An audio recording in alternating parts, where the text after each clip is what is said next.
freshman, I had Mr. Latini as an English teacher. He kind of introduced me to the whole poetry world, and so that's how I kind of got into it. I choose poetry as my platform to create different things because I feel like it's a really easy way for me to express how I'm feeling, express what's kind of going on in my life. It's a good way for me to share it with other people and to show it to other people, different things that I like to create. I would definitely say it's one of my favorite ways of expressing myself. I performed at a club in Philadelphia.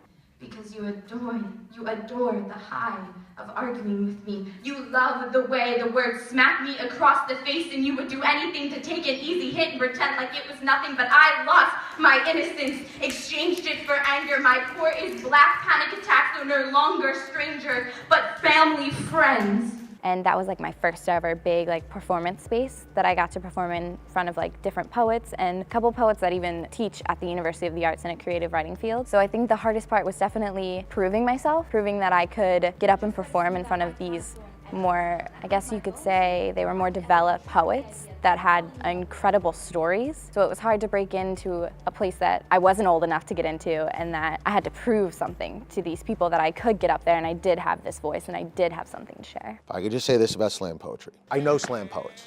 I slammed that down to punctuate slam poetry.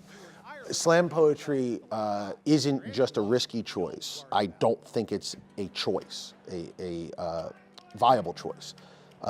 Before this started, we were talking about poetry. I want you to think, all of you, when was the last time you said, oh, there's a slam poet in town, we should probably go see that?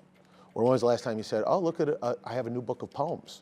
Everybody gather around, let's read it together. I have friends who are on Comedy Central who literally have not a nickel to their name. You know, being in the arts, it's one of those things.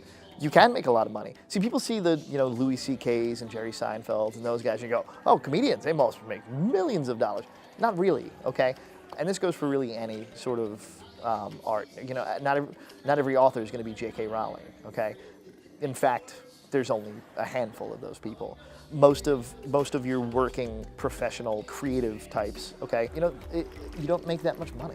And it's difficult to have a regular life when you're not making the kind of money you want to make. So becoming a professional poet is kind of almost like a joke. There isn't really a thing that's like a professional poet. There's no money in the industry, so that's hard. Being able to break into a professional business that really isn't there, because most poets aren't just poets. They're teachers, they're authors, they're different kind of people. So I would say that being a poet, there is no stability, there is no frequent income or a certain schedule of performances. It kind of you're more than just a poet.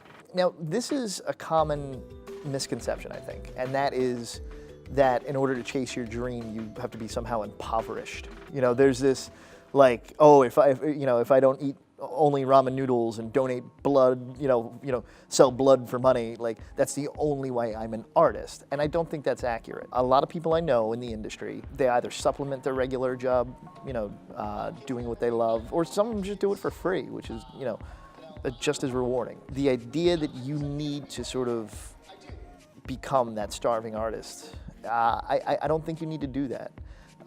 There's plenty of outlets that you can go, you can have a normal day job and still, do your writing and performing and all that. It's very achievable. In your junior and senior year of high school, that's kind of when everything's coming full circle. So you're deciding where you want to go to college, you're deciding what you want to do for the rest of your life. And for me, I decided that I wasn't going to struggle and that I wasn't going to live bill to bill or paycheck to paycheck, that I wanted to live a life that I knew that I could feel really secure and happy in. So I kind of decided that I was going to have to put poetry as a back burner, as more of a hobby, than I was going to have it as a full career, because I knew that as a poet I was going to struggle and that I wasn't going to have financial stability. So I think in coming to that, I realized that I'm more of a realistic person. It was kind of sad realizing that maybe I was going to have to put a part of my life and a dream on hold, or as something that I just kind of sort of did. So when that hit me, I think it was sad, but at the same time, it was a learning experience in how to choose a path that I knew was going to be good for me, to choose something that I knew was going to make my life better, because I'm choosing a more financially stable path than a path that I feel like I maybe would have crumbled. Doing this for security, don't do it if you want security. It is horrible that way. The way I describe it is, all right, David, here's what I'm gonna tell you. Did you ever see the movie Fight Club? Okay, everybody go see the movie Fight Club. If you're over 17, I'm not endorsing seeing an R-rated movie if you're too young. There's a scene in that movie where, no spoilers, but they decide to create a club, right, called the Space Monkeys. And to get into the Space Monkeys, you have to stand outside the door of the club for 3 days, standing in the rain while it rains on you. And the other members of the club come out and shout at you, "We don't want you here. Get out. We don't want you." And if you can stand in the rain for 3 days, they let you in. But you don't know that you're going to be let in at the end of that time. You just know that you're standing in the rain and that people are shouting, "We don't want you here." If you leave, you don't get to be in the club. If you stay, at the end of a certain amount of time, you get to be in the club. Writing, art, especially the entertainment industry, is like the Space Monkeys. You gotta stand in the rain, and you don't know how long it's gonna be. And it's damaging, and it's hurtful, and if you have that narcissism, for a long time people are going, "We don't wanna hear from you," which is heartbreaking. And it's a war of attrition.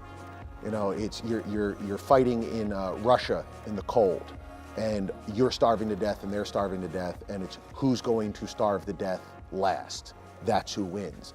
And I think that's why it's such a difficult industry. So when it came down to where was I going to go to college or what was I going to do with the rest of my life, I sat and I did like a pros and cons list. And I kind of sat down and I thought of all the things that I loved. And out of those things that I loved, how was I going to make a career? How was I going to make a job out of it? How was I going to make a living off of it? And I know that they say that money isn't everything and that, I could live in a cardboard box and be happy, but the truth is no.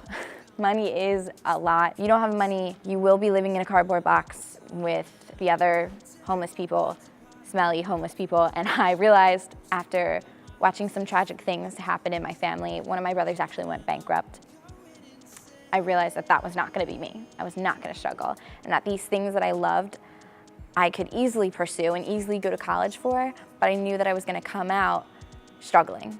And I didn't wanna struggle. And I wanna provide a home that is safe, that is healthy for my family, that I know that I can give my children, that I can give myself better than what I grew up in.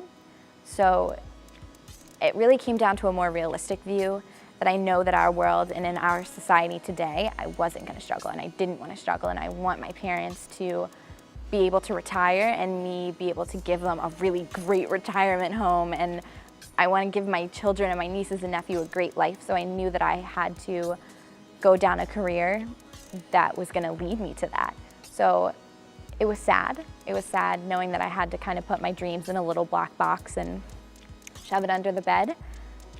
But I realized in doing that I really didn't have to, because I found different majors that I could pursue that I was gonna come out financially stable. I actually just committed to the University of the Arts in Philadelphia, so that's the school that I'm going to be attending as a music business and entrepreneur major.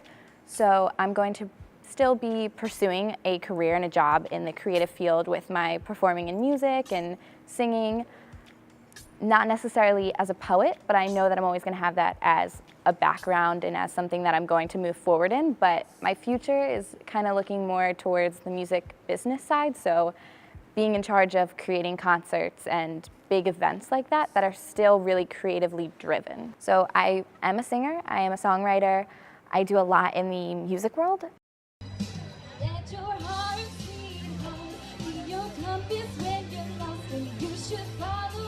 And I found that there's a business end to all of that. So I'm taking my slam poet pieces that I've created, making them into songs, producing them, recording them, and making my own studio, making my own music, my own albums, and turning that into its own business. And that's how I'm going to be successful.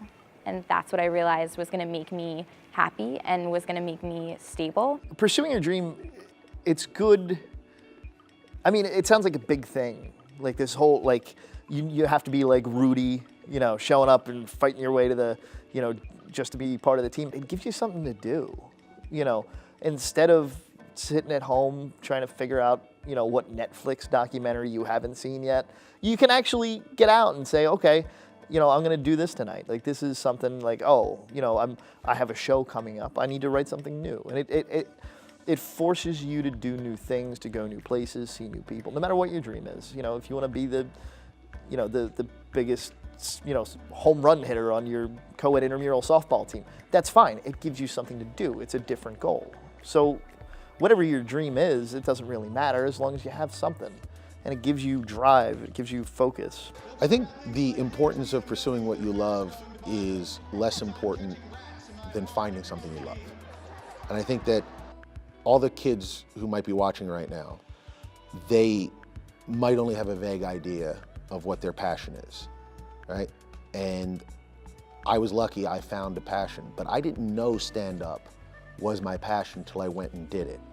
And I think that the importance is pursuing passion, engaging in the world, always, and waiting for something to really get their hooks into you. You know, you have filmmaking. Rachel, I'm assuming, has done some filmmaking and some poetry before, or else she wouldn't know that these are her passions. I'm going to say that to everybody watching, find a passion, pursue a passion.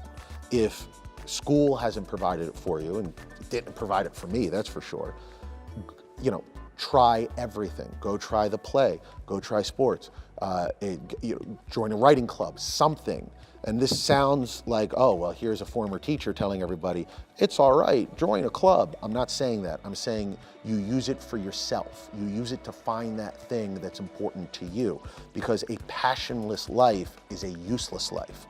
You just become one of the number of people, the infinite numbers of people that work for the weekends. Everybody's working for the weekends. You gotta get clearance for that now, I'm sorry.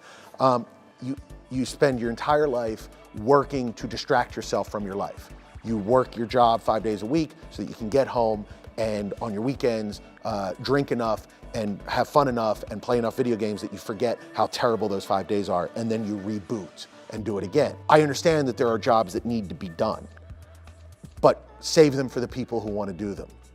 Find the job that you want, whatever that is, and then pursue it. Once you have the passion, it's easy. Because I'm driving to Maine tomorrow to go do a job. And I'm not just talking Maine, I'm talking the tip of Maine. And it doesn't even occur to me to be bothered by that, because here I'm doing this thing that I love. That passion is easy because I found it. Find it, pursue it with aggression. What is the thing that I love? That's what I would say is the most important thing, not just for this documentary, but in your entire adult life. Because otherwise you're just gonna be a dead-eyed, middle-aged, miserable human, making everybody else miserable and praying that you can retire, which means that you can die. That's gonna be your life. I feel like no is a part of it.